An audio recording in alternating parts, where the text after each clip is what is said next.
Craig T. Nelson is an extremely fine and too often underappreciated actor, and it's difficult not to be at least mildly impressed by his absolutely fearless lead performance in Green and Gold. In director Anders Lindwall's ponderous and predictable drama, he plays Buck, a debt-ridden Wisconsin dairy farmer who's way too proud and tradition-bound to change his ways, and ultimately so desperate that he literally agrees to bet the farm in order to save it. To put it bluntly, Nelson gives this cliched indie a lot more than it ever gives him. Buck is not always an easy man to like, and it's obvious that neither Nelson nor Lindwall wants to make him any more likable than he has to be. Lean and leathery, with a stoic grimace as his facial expression of choice, Buck is a salt-of-the-earth guy who loves Margaret, Annabelle Armour, his supportive and infinitely patient wife of several years, and Jenny, Madison Lawler, his musically inclined granddaughter, only slightly less than his beloved Green Bay Packers.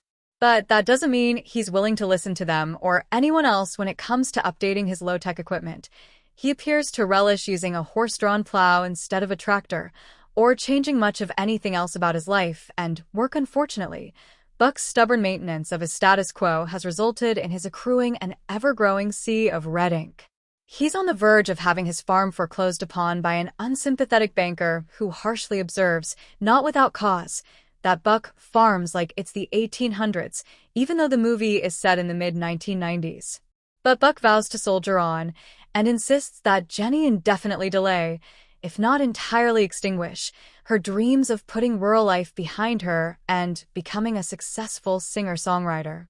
Dreams, not surprisingly, that Buck takes every opportunity to discourage. Very little of what happens in Green and Gold can accurately be described as surprising.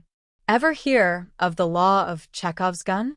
Well, Lindwall, working from an uninspired script he co-wrote with Stephen Schaefer, Michael Graff, and Missy Morrow Garcia, relies on what could be called the law of Chekhov's ladder, introducing and emphasizing a certain item so heavy-handedly that you instinctively grasp that, sooner or later, someone is bound to have a nasty accident while using it.